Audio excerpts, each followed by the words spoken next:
Seisan hetkel ühe kindlasti Eesti kõige tähtsama maja ees, olen jõudnud Tallinna teletorni ja minu kõrval on Kertu Saks, kes on korraldanud aastate jooksul mitmed erinevad näituse ja täna on tegev siin Tallinna teletornis.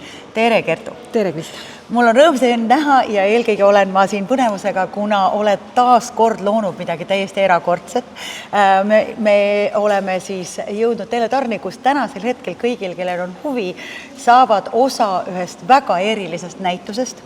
Näitus on siis Eesti Rahvusringhääling 100 ja see läheb läbi terve teletorni, aga räägi mulle kokkuvõttes, mis sa siia siis kokku oled loonud? Tõepoolest, Eesti Ringhääling tähistab oma 100. sellel aastal ja see tähendab seda, et esimene raadioprogramm läks eetrisse täpselt 100 aastat tagasi ja raadiost sai kõik alguse ja sealt me jõudsime televisiooni ja me oleme tõesti torni, mis on ju tegelikult meediasümbol ja ringhäälingu sümbol, täitnud meediavaldkonna näitustega ja alustame juba meie sisenemise galeriist, kuhu me oleme teinud kauni näituse ETV teledaamidest näiteks. Tõepoolest, mul on suur au seista selliste naiste kõrval siin, kelle juures on ka igalühel oma lugu, siin on Reet Linna, isiklikult kes naine, kes mind telesse tõi, on Reet Oja, on Mariite Kallasmaa, Katrin Saks, on Moidela, siin on nii palju huvitavaid naisi ja neil kõigil on oma lugu ja väga suur panus ja ütleme nii, et kui sa ei tea ja ei ole neid kuulnud, siis võiks ja peaks teadma, kui sa oled kõrvalik eestlane. Kui sa nende naiste kohta neid pilte korjasid ja otsisid ja ka neid lugusid, mis olid sinu jaoks üllatused, kuidas see pildivalik käis? No kõigepealt me tahtsime katta ära kõik 70 aastat, millal Eesti Televisioon on olnud eetris ja kuna selle ringhäälingu 100. kõige alguses olid ikkagi ka väga võimsad persoonid, aga need olid kõik härrad, siis suur südamesoov oli tuua esile ka kõik need daamid, kes on Eestile väga palju andnud ja me tõepoolest alustame Tädi Rutist, kes siis Tädi Rutti ei tea ja läheme daamidega kuni Kerli Tello ja Monika Tamlani välja ja kõige huvitavam selle juures ongi just see, et seda näitust tehes ja neid pilte valides ja nende daamidega suheldes, nende daamide hääled ja nende nägu on sul nii hästi peas, et ükskõik kelle pildi juurde me täna läheme, me näiteks saame ette kujutada, kuidas ütles Tädi Rutt. Tere õhtust, kallid vaatajad, meil ei lähe meelest ära tema nägu ega hääl või nii, kuidas ütles seda Mariite Kallasmaa või kuidas ütleks täna meile Reet Linna, elame veel, eks ole, oma Prillidoosi saatest, et need inimesed on meid väga mõjutanud, me oleme kõiki neid oodanud õhtuti ekraanile, me oleme uskunud seda, mida nad meile räägivad ja nad on tegelikult meie argielu kujundanud, et me oleme nendele kõigile väga suure tänu võlgu. Ma olen suga täiesti nõus, minu arust on ka need naised olnud aga osa sinu elust ja sinu kasvamisest. Et kui mina näiteks mõtlen enda peale, et Tädi Rutiga mina üles kasvasin ja Mariite oli see, kes mulle õhtuti igasuguseid huvitavaid telesaateid lubas ja nii edasi ja sealt need noored, ütleme Moonikad ja Katri, need on ju täna ikkagi minuga praktiliselt ka lähedased sõbrad, et need naised on andnud väga suure panuse ja ma arvan, nende tunnustamine on imeline tegu just selles majas. Aga Kertu, see ei ole ju kõik, sest läbi selle maja, läbi mitme korruse, kokkuvõttes siis läbi 22 korruse seigeldes me satume erinevatele näitustele. Ja palun ütle mulle paar sõna enne, kui me jõuame sinna järgmisele, mida me seal näeme? No tõepoolest, me läheme tegelikult läbi raadio- ja teleajaloo ja mitte ainult, mis ei puuduta Eestit, vaid me läheme ka Euroopa raadio- ja teleajalukku ja kui me siit jalutame edasi meie foajeesse, siis me tegelikult sõna otseses mõttes läheme daamide juurest härrade juurde. Väga põnev, lähme daamide juurest härrade juurde. Järgmine peatus võiks kindlasti olla siis näitus, mis on pühendatud 3 väga ägendale mehele, 3 erilisele spordikommentaatoril, no samamoodi, kelle häält ja nägu võib-olla teab iga eestlane, kes on natuke vanem, eks ju. See on siis Toomas Uba, Lembiti Kuuse ja Raul Rebane.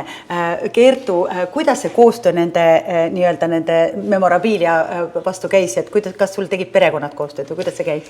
Ja tõepoolest, et nende spordihärradega, kes on juba meie hulgast lahkunud, et nende peredega me tegime koostööd.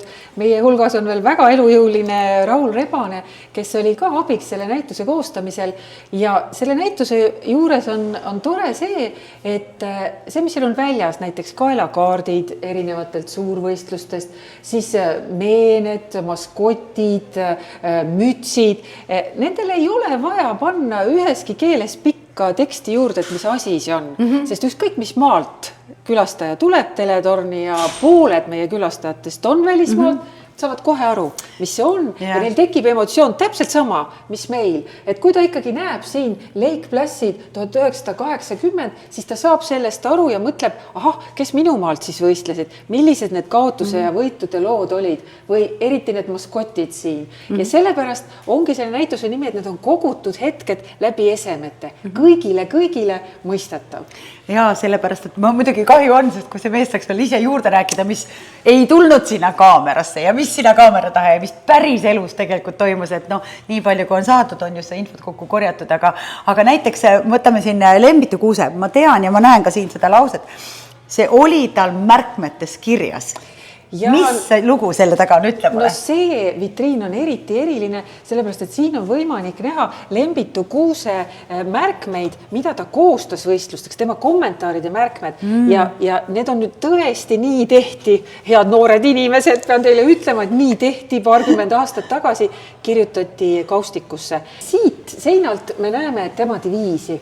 See oli tema motto ja see tähendab mitte ühtegi päeva, ühegi jooneta, aga ülekantud tähenduses tähendab see loomulikult seda, et mitte ühtegi tähenduseta päeva. Kõik need härrad, kes siin on esindatud, on tegelikult kõigi meie spordiajakirjanike esiisad, kui öelda. Absoluutselt. Neist on palju eeskuju võetud. On ja ka nende emotsionaalne reageerimine on nii mõnegi võistluse puhul täiesti, ma arvan, igal eestlase kõrvas. Ja ikkagi veel elus ja terve ja äge ja võimas Raul Rebane on terve elu kogunud suurvõistluste tasse, kruuse, tal on neid endal kodus üle 500, ka väike kogu sellest on siin. Sa tuled siia, loed Sydney 2000 ja meile tähendab see Erki Noole kullavõitu, aga võib-olla mõne teise maa inimesele tähendab midagi muud. Ja samamoodi Barcelona, Pariis, kui me neid vaatame, tulevad meelde need maskotid, need logod ja tulevad kõik need emotsioonid meelde, nii et jah, väike näitus, aga väga tähenduslik. Tornist taskusse, võt mida see tähendab, Kertu, lähme näita mulle. Ja, lähme näitame. No nii.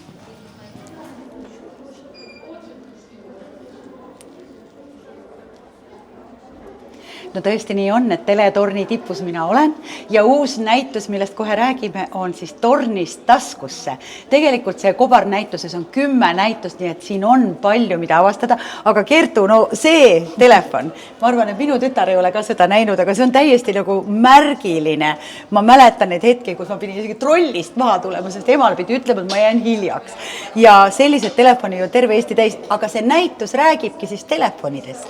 Ta räägib telefonidest ja tegelikult on ju kommunikatsiooni väga oluline vahend täna mobiiltelefon ja mida tähendab näituse pealkiri tornist taskusse. Tähendab seda, et kui veel 46 aastat tagasi, kui see torn rajati, oli kommunikatsioon ainult seda pidi võimalik, et võt selle torni kaasabil see saadeti sulle televiisorisse või raadiosse. Siis täna on meil selline jaam, kus kogu info kokku tuleb, kõigil taskuses on mobiiltelefon. Ja siin me tahamegi natukene siis näidata ja rääkida, noortele näidata, kust me oleme tulnud ja kuhu me oleme minemas, et mis siis ikkagi enne neid nutitelefone oli, kuidas inimesed üksteisega ühendust said, kuidas kommunikatsioon toimis.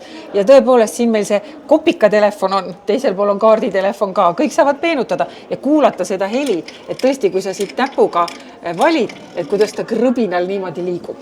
Ja see oli alati see, et kõigepealt sa helistad selle numbri ja siis sa loodad, et seal keegi võtab vastu, sest muidu sa pead jälle helistama. Aga tegelikult on läbi nende telefonide ja läbi nende kõnede tegelikult muudetud maailma ja üks oluline kõne on siin samas, räägi palun, mida teeb meie president Lennart Meri sellel hetkel siin? Ja no kui mobiiltelefonid tulid, siis nad olid sellised suured ja väga paljudel inimestel neid veel ei olnud, aga 93. aastal oli näiteks see uudis, et Paidesse jõudis telefonilevi, mobiiltelefonilevi, nii suur uudis, et seda levi sissepühitsemist tuli president tegema ja tema tegi esimese kõne ja ta tegi seda vot selle telefoniga, et siin on meil nüüd ka see telefon väljas ja siin on nii paljudel külastajatel palju rõõmu, sest me jõuame siit kohe edasi järgmiste vitriinideni, kus on väga mitmed Nokia ja Ericssoni esimesed mudelid, need on meil kõigil olnud. Meil käis Islandi president külas siin proua ja ta oli ka selle vitriini juures väga rõõs. Mul oli see punane mul oli, et inimesed saavad siin ise endale tuuri teha ja selles mõttes ongi see tore näitus. Sul tuleb oma lugu, ma vaatan ühte telefoni, ma tean täpselt,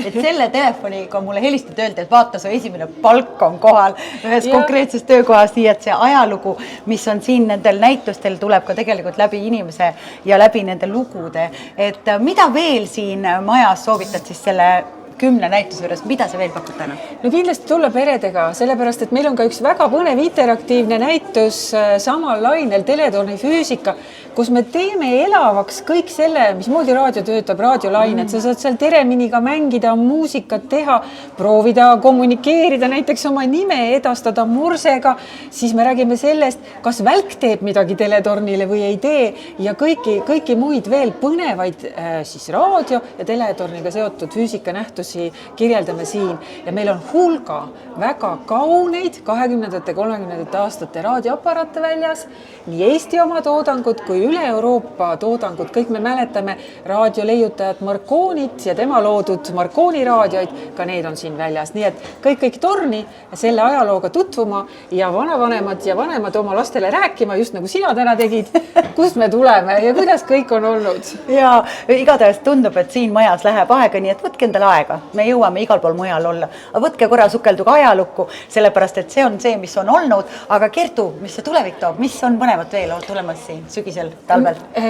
Sügisel me ikkagi ka veel jätkame sellega, et me tähistame seda ringhäälingu sajandit. Me praegu valmistamas ette näitust, mida tahame avada novembris, mis on mikrofonist maailma. Ehk siis me tahame rääkida noortele ja lastele sellest, mida mikrofon on muutnud. Mikrofon ise ju on neutraalne, aga inimesed on läbi selle oma sõnumit edastanud juba rohkem kui sajandi ja väga erineval moel, nii et seda me tahame siin kajastada ja järgmiseks aastaks me valmistame ette torni enda teemalist näitust, kuna meil tähistame see aasta Eesti iseseisvuse taastamise 35. aastapäeva, siis me pühendame järgmise aasta näituse sellele ärevale perioodile, mis iseseisvus tuli ja selle pealkiri on ööpäev vabaduseni, nii et siis me tähistame seda ja nende teemadega siis on näitus teie ees. Vanavanemate päev tuleb.